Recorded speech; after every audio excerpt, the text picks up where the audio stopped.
Alam mo, Miss Lucy Cruz Valdez, itong aming convention center, 30 hectares of land ito.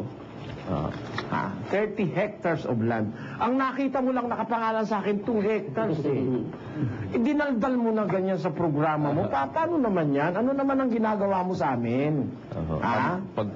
Ang pagkakasabi niya po ganito, Brother Eli. Sige. Kung pag-uusapan natin ay batas ng tao at gagamitin natin ng legalidad sa titulo at iba pang dokumento, ang lahat ng lupa o konkretong nakatayo sa convention center na ito ay pag-aari talaga ng isang Eliseo Soriano. Tingnan mo, pag-uusapan batas ng tao, do you have proof to show para sabihin mo, patunayan mo yung sinasabi mo na yan, Miss Valdez?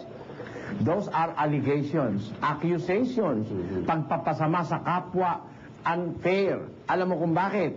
30 hectares ito halos Brother Josel And other pieces of property here are in the process of amortization pa, Brother Josel. Kaya hindi mo pa nga masasabing pag-aari natin Yung isang ari itong 2 hectares land pag-aari ng isang iglesia ni Manalo, Brother Josel na hanggang ngayon hinuhulugan pa natin, iniintay pa natin ang papel. Hindi mo pa naman alam kung kanino ilalagay na pag-aari yung, kanino ipapangalan, ba't inakusahan mo na lahat ng yan pag-aari ko. Yan ang masama sa ginawa mo, Miss Valdez. Masama talaga yung ginawa mo na yan sa akin. Alam niya talaga masama Alam mo kung bakit? Sabi niya yung comics below the belt, alam niya. Bakit yung topic niya special comics lahat? Below the belt. Habang nagsasalita siya, at pinapaano niya yung comics Pinapakita niya? Pinapakita siya kasi Ver Santiago, kunyari, binabasang ganon. Talagang malisyosa siya Maliwanag.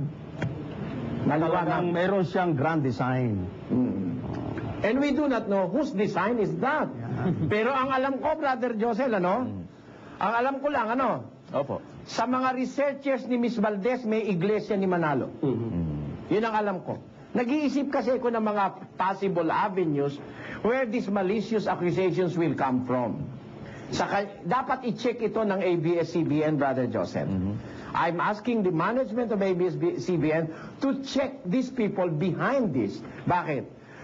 Kasi yung kanilang isang researcher yata dyan, Iglesia ni Manalo. Alam ko nga ang pangalan, Brother Josel. Ewan ko lang kung pwede kong sabihin, Attorney Castro.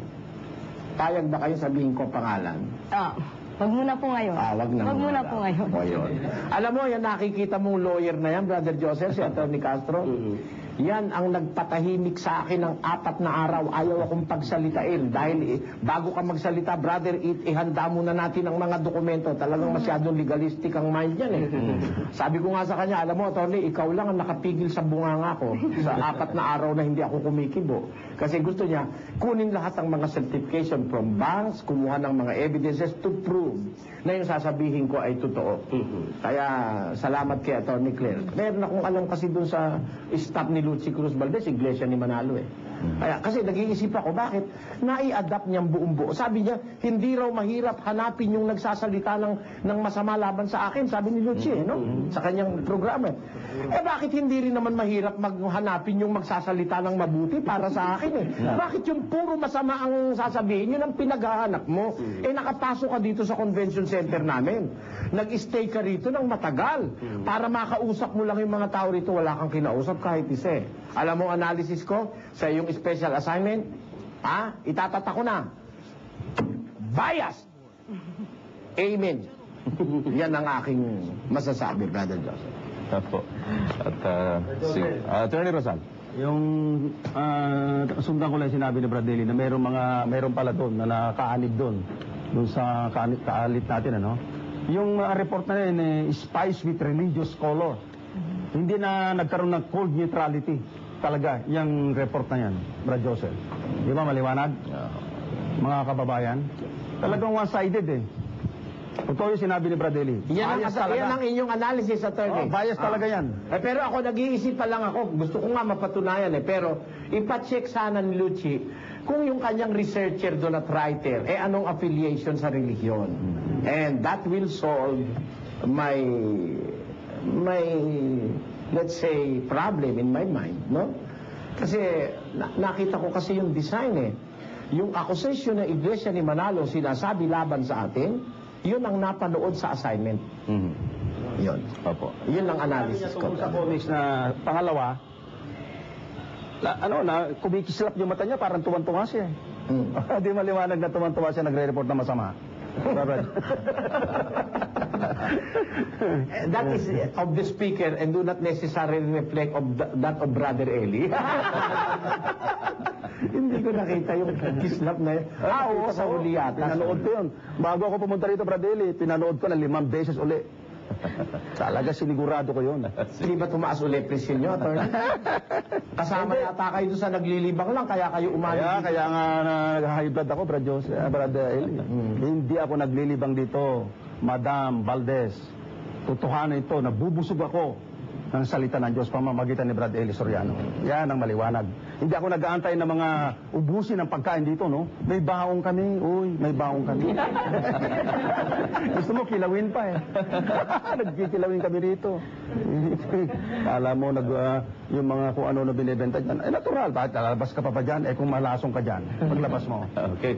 Sige, sa ilang nalalabing mga sandali po, sa pagtatapos ng ating programa, hingin tayo ng mga kaunting reaksyon at pagpapasalamat na rin dito sa ating mga panauhing mga abogado. Attorney Hierro, thank you. Maraming salamat po. Maraming salamat din po. Isa lang po ang sasabihin ko. Hindi po kami dito nagtsatsaga ng para sa anuman. Kami po ay gumagawa para po sa Diyos. Hindi po kami rito mga tanga na kahit mura-murahin ay nagpapalakpakan pa. Hindi po kami gano'n. Huwag niyo pong insultuhin ang kaalaman at ang pagkatao ng mga member rito, pati na po ng mga nanonood. Okay. Thank you very much. Si Attorney Claire Castro po. Okay, kanina sinabi mo, Brother Josel, na medyo nalulungkot ka sa nangyari. Siguro sa akin, dapat hindi tayo malungkot o hindi, dapat malungkot para kay Brother Eri or para sa kasamahan dito, kundi dapat malungkot tayo para sa kanila. Kasi sa magitan ng paglalahad nito ng katotohanan, makikita kung sino yung may kredibilidad. Mahirap kasing humanap ngayon or maghagilap para tumaas ang rating, di ba? So, ngayon, ito uulitin ko lang, no? Nadinig ko na to eh. Sinabi nila, Brother Eli, tell us the truth. You want the truth? This is the truth. Yun lang po. Magandang gabi sa inyo lahat. Very well said, Attorney Claire. Okay. Attorney Rosal?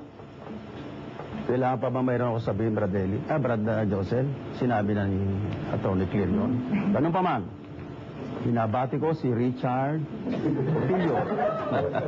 Nasa Santa Mesa ngayon na nagpupuyat dahil yan ang bata na tagahanga ng lubos kay Brad Eli. Ang sabi niya sa akin kanina, Attorney, ipaubot mo sa bayanan, hindi ako naniniwala diyan sa mga paninira kay Brad Eli na yan.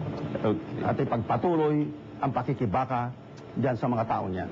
Okay. Kapatid na Willie.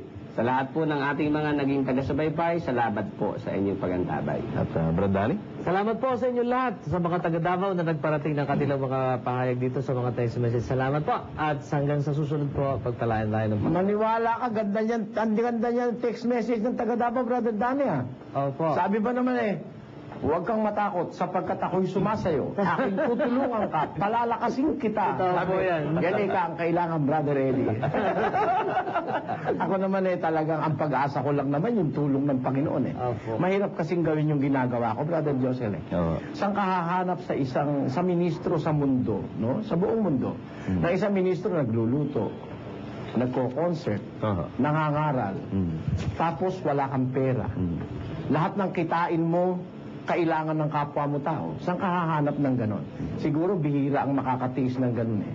And I am doing that. And I will continue to do so with God's help.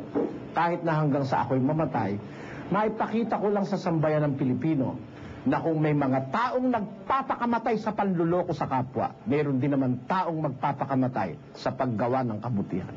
Magandang gabi po sa inyo lahat.